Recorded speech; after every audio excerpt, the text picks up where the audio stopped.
Hello and welcome to this video. I am Karnesh Jory and this video is the first in a series of tutorials on the C programming language. I will be bringing more videos on C programming in coming days. And we start with a bit of history.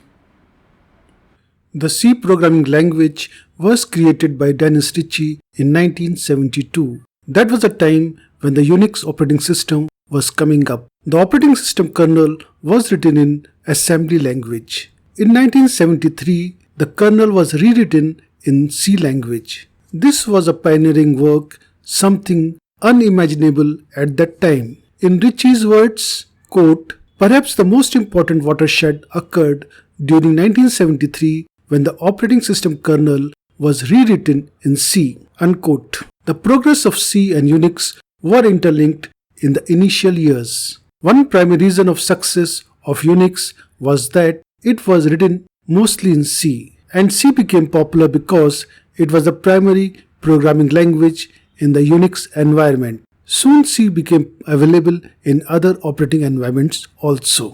The first program in C language is Hello World. It simply prints a message on the display terminal, and it is like this. The first line is a comment which is only for human beings and is ignored by the compiler. Then there is the #include directive for the compiler to include the stdio.h file. And we have the main function. A C program is a collection of functions. One of the function is the main function. When we run the program execution starts at the main function. The main function has just one statement here, the printf call, which prints the message, "Hello, the beautiful world." We can compile the hello.c program using the GCC compiler. The -o option tells the compiler to make the final executable file hello instead of the default a.out.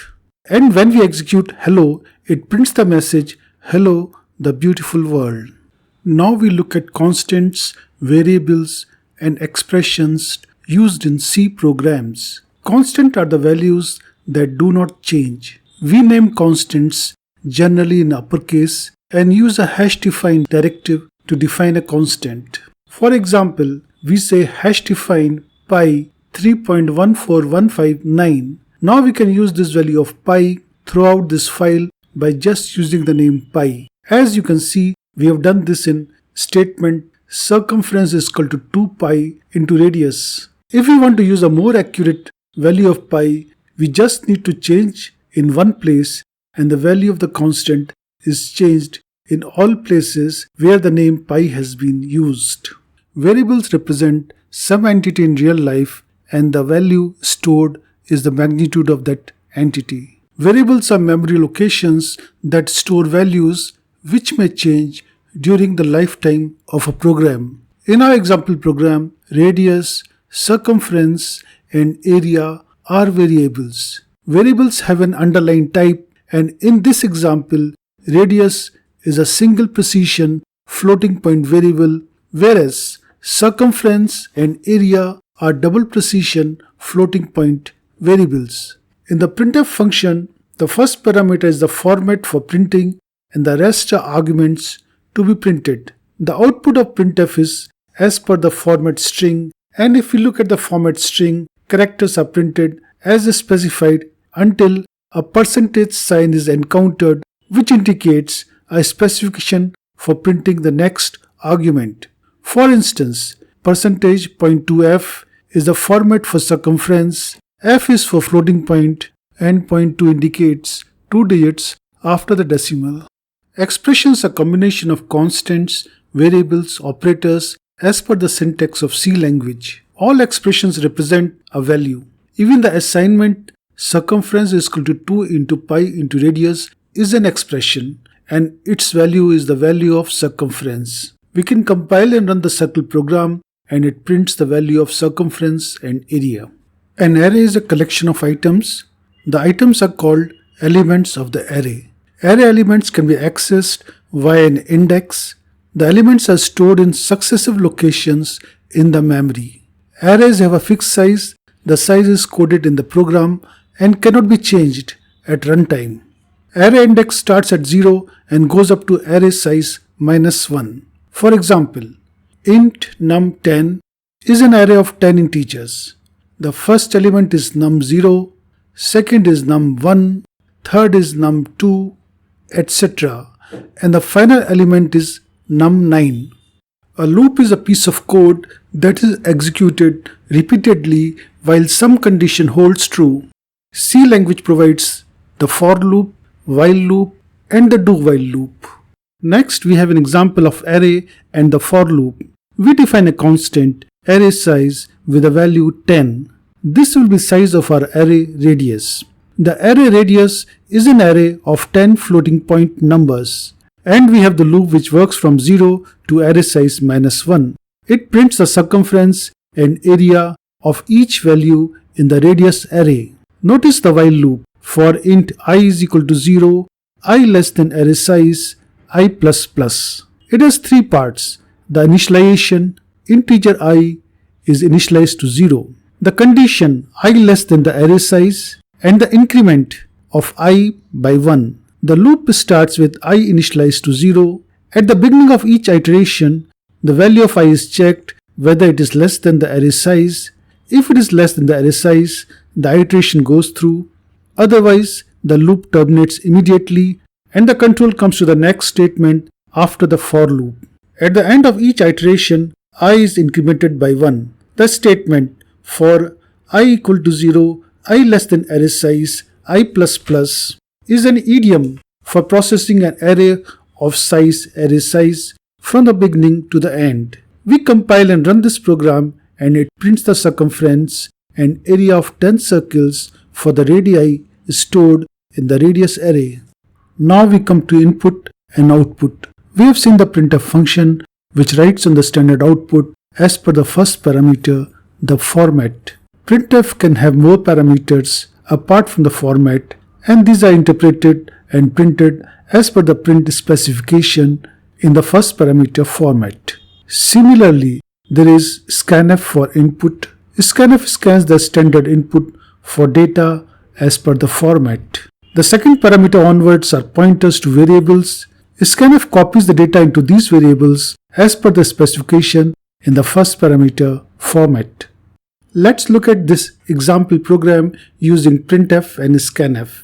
We print a string radius to prompt the user to enter a radius value. Then we read the radius using scanf into the variable radius. We compute circumference and area and print using printf. Then we print the radius prompt again and the loop continues. Once the user presses Ctrl D, which signals end of file, that is scanf returns end of file, the while loop terminates, and since we want the cursor to come to a new line, we print a new line character \n. So for each input radius we compute and print circumference and area till the end of file. We have seen input and output of higher level entities, integers and floating point real numbers. However, the basic IO is of stream of characters, a stream of characters coming in and going out. The higher level entities like integers are built on characters. For character IO, we have two very simple functions, getChar and putChar. GetChar gets the next character from the standard input and putChar puts the given character on the standard output. That is, because in addition to dealing with characters, these functions have to return end of file, which is an integer value. And as an example, we have a program to copy a file using getChar and putChar. GetChar gets the first character from the standard input. Then we have the while loop. We check whether we have got the end of file. If it is end of file, the loop terminates. Otherwise, we write the character we have got to the standard output file and we get the next character using getChar. The putChar and getChar sequence continues till we get the end of file. This is a simple program to copy files. We can compile and run this program gcc copy.c -o copy /copy less than copy.c greater than copy.x. This copies copy.c to copy.x. We have used copy.c as a data file here. We could have used any other file as well. The less than and greater than symbols are for input-output redirection. Copy.c becomes the standard input file and copy.x becomes the standard output file. To check whether our copy program has worked correctly, we run diff copy.c copy.x. The diff program gives 0 output, which indicates that there are no differences between copy.c and copy.x and they are identical. So our program has worked correctly.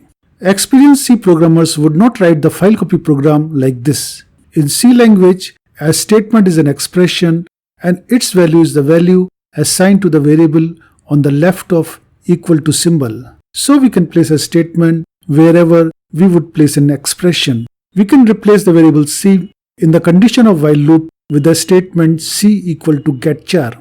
Consequently, the statement C is equal to getChar is removed from both places, before the while loop and also from the body of the while loop, and it looks like this. Notice that we need to put the assignment C is equal to getChar in parentheses because the precedence of assignment operator equal to is much less than the inequality operator. Consider the array char C5 equal to H, E, L, L, O.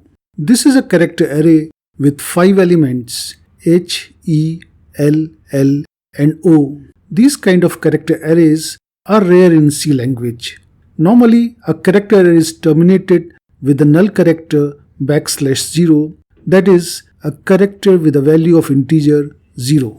Increasing the size of array to 6 characters and adding the null character, we can write char C6 equal to H, E, L, L, O \0. The compiler can very well count the number of characters, so it is not necessary to mention the array size, and we can write char C brackets equal to H, E, L, L, O \0.